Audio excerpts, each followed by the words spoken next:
ওই আমি পথের কাটা সরলে নাকি শিরনি বিলাইব, আমি মরলে নাকি পরাণ বন্ধের বুক জুড়াইব, আমি মরলে নাকি পরাণ বন্ধের বুক জুড়াইব।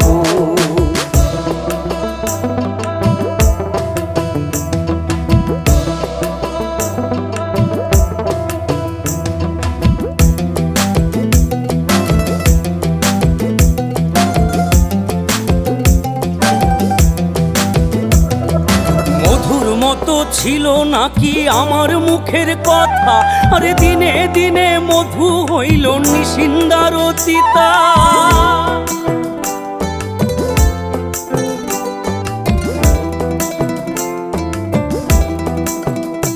এ মধুর মতো ছিল নাকি আমার মুখের কথা, আরে দিনে দিনে মধু হইল নিশিন্দার চিতা।